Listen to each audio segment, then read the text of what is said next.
Saul Leiter naît un jour d'hiver, plus précisément le 3 décembre 1923, à Pittsburgh, dans une famille profondément religieuse. Son père est un érudit, un rabbin respecté, qui rêve pour son fils d'une carrière spirituelle. Très tôt, Saul est baigné dans les textes sacrés, dans l'hébreu ancien, dans les rituels exigeants du judaïsme.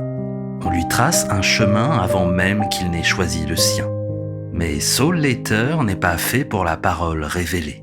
Ce qui le trouble, ce ne sont pas les mots, mais les formes, les reflets sur une vitre, les couleurs qui bavent sous la pluie, la manière dont un rideau laisse passer la lumière. À l'adolescence, il commence à peindre. Ses carnets se remplissent de visages esquissés, de traits flous, de compositions hésitantes. À 23 ans, il quitte le séminaire et s'enfuit à New York, dans l'East Village, avec une idée vague. Vivre une vie d'artiste.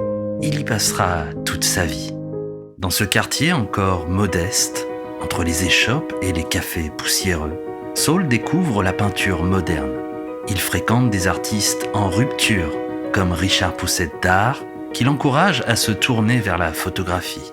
C'est lui qui l'aide à obtenir son premier Leica, un appareil simple, sans fioritures, avec une optique 50 mm qu'il ne quittera presque jamais. Il utilisera aussi très souvent un 35 mm selon les scènes, les ambiances, les besoins. Ces focales correspondent exactement à ce qu'il cherche. Un regard proche de l'œil humain, sans exagération, sans effet. Il commence par le noir et blanc. Il photographie la rue, mais jamais de face. Pas de confrontation, pas de gros plans spectaculaires. Il observe à distance. Il se place derrière une vitre embuée, sous un porche, dans un coin d'ombre. Il aime ce qui sépare, ce qui filtre, ce qui voile. Très vite, on sent chez lui cette obsession, montrer sans exposer. Il capte les moments de silence, les respirations visuelles, les absences. En 1948, il commence à travailler en couleur. C'est un geste presque hérétique à l'époque. La couleur est alors perçue comme vulgaire, commerciale, réservée à la publicité. Mais Saul s'en moque. Il se tourne vers les pellicules Kodachrome qu'il choisit avec soin. Il photographie parfois sur des pellicules périmées qu'il développe longtemps après, ce qui produit des rendus imprévisibles. Il aime ce que la chimie déforme, ce que le hasard colore. Il photographie en lumière naturelle, souvent avec des vitesses lentes, à grande ouverture, ce qui produit des flous profonds, des superpositions de plans, des teintes vibrantes. Il refuse les règles classiques de la composition. Il cadre comme un peintre. Il coupe les têtes, enterre les sujets sous les objets, noie les formes dans des reflets. Il photographie la ville comme on rêve, comme on oublie, par fragments. Il laisse le spectateur reconstituer, chez lui, tout en allusions, suggestions, effacements. Pendant les années 50, il est brièvement remarqué. Quelques photos sont exposées au MoMA. On parle de lui, puis on l'oublie. Saul n'a pas d'argent. Il ne cherche pas à vendre. Il ne légende pas ses images, ne les signe pas. Il continue de photographier pour lui, chaque jour, sans plan de carrière, sans stratégie. Il développe ses films, les range dans des tiroirs. Il projette parfois ses diapositives à des amis, dans son appartement en désordre, sur un mur blanc. Pour vivre, il accepte des travaux dans la mode. Il photographie pour Harper's Bazaar, pour Vogue, pour Esquire. Mais même là, il impose son style. Les modèles sont flous, décentrés, à moitié cachés. Les poses sont naturelles, presque volées. Il refuse l'éclairage artificiel. Il photographie souvent dehors, à contre-jour. Dans les années 70, il se retire presque complètement. Il met fin à ses activités professionnelles. Il vit chichement, passe ses journées dans l'East Village à peindre, à trier ses tirages, à photographier sans urgence. Il partage sa vie avec Soame Bantry, une artiste discrète qu'il photographie souvent, toujours avec tendresse. sans mise en scène. Leur relation est simple, sans éclat, faite de silence partagé. Et puis, pendant près de 30 ans, plus rien. Aucun livre, aucune exposition. Saul Leiter devient une figure invisible. Il continue à photographier mais ne montre rien. Ses tiroirs se remplissent de centaines de bobines, de planches contact, de négatifs, de carnets annotés. Il refuse toutes les sollicitations. Il se méfie des institutions, des galeries, des marchands d'art. Il préfère la rue, les passants, le silence. Ce n'est que dans les années 90 qu'on redécouvre son travail. Quelques historiens de la photographie s'intéressent à ces milliers d'images restées cachées. Un livre paraît en 2006, Early Color, et c'est un choc.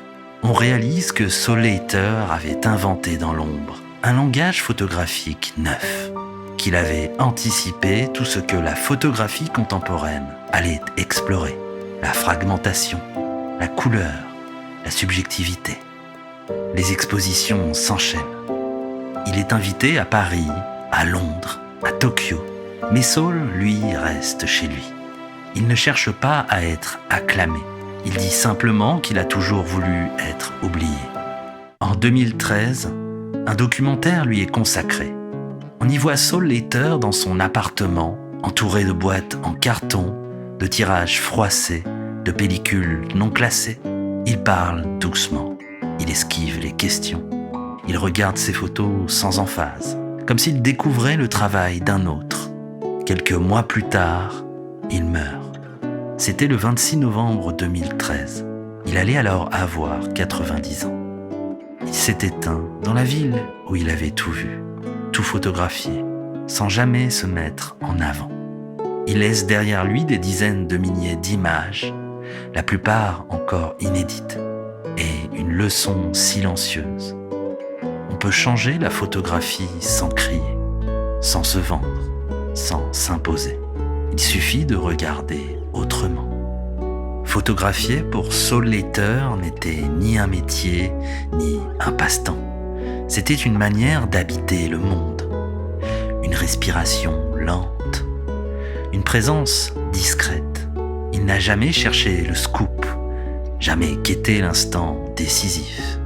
Il préférait ce qui glissait entre les doigts, un reflet sur un taxi, une silhouette voilée par la buée, un feu rouge qui se dilue dans la pluie. Chez lui, l'image ne fige rien. Elle flotte, tremble, hésite. Leiter ne parlait presque jamais de technique. Pourtant, son regard est l'un des plus singuliers du XXe siècle. Tout commence par un appareil, un Leica discret, compact, qu'il garde en bandolière comme une extension de son œil.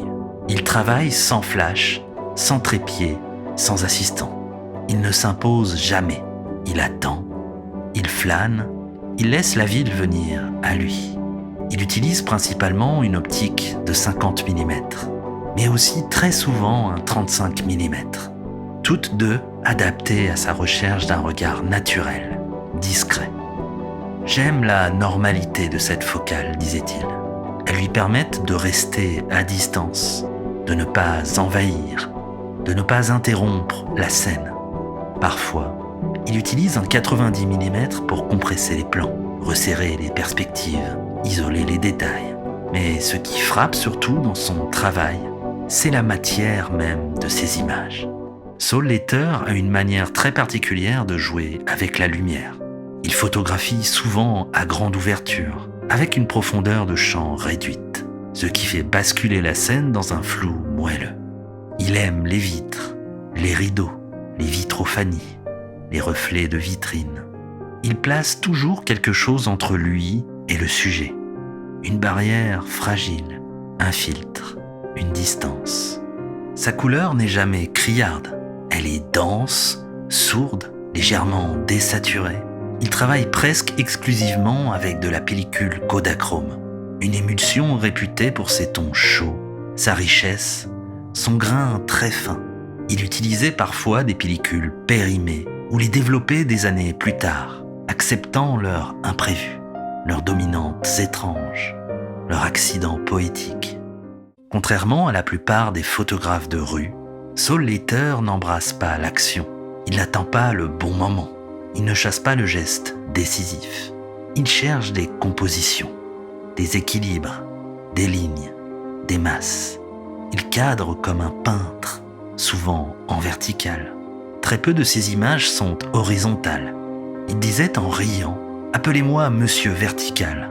Ce format lui permettait de créer des tensions, de jouer sur les hauteurs, de construire des tableaux. Et puis, il y a ces sujets, ou plutôt l'absence de sujet. Chez Leiter, il n'y a pas de personnage central, pas de récit, seulement des fragments, des morceaux de gestes, des visages partiels. Ces images sont des souvenirs qui ne s'avouent pas, des sensations, des impressions. Il travaillait lentement, très lentement. Il pouvait passer une journée entière sans déclencher. Ou alors, prendre 3 pellicules en 1 heure, parce que la lumière lui semblait juste. Il ne développait pas tout, il ne tirait presque rien. Il entassait des milliers de bobines, des cartons entiers. Pendant des années, il a photographié sans rien montrer à personne, par discrétion, par humilité, ou peut-être par peur qu'on n'y voie rien d'important. Il ne voulait pas déranger. Sa maison dans l'East Village était un sanctuaire du désordre. Des boîtes de négatifs empilées jusqu'au plafond, des carnets, des peintures à moitié commencées, des photographies mal rangées. Il vivait là, au milieu de ces images, comme dans un rêve fait de transparence, de couches, de silence coloré. Ce n'est qu'à la fin de sa vie, presque par accident, que le monde a découvert l'ampleur de son œuvre. Le livre Early Color l'a révélé comme un maître, un pionnier de la couleur, à une époque où cette dernière était méprisée par les cercles artistiques. On s'est rendu compte que dans les années 50, Saul Leiter faisait déjà ce que des photographes reconnus commenceraient seulement à explorer 30 ans plus tard. Mais lui ne s'est jamais soucié d'être en avance. Il photographiait pour lui, par attachement aux choses qui disparaissaient. Il disait « Je fais des images que j'aimerais voir.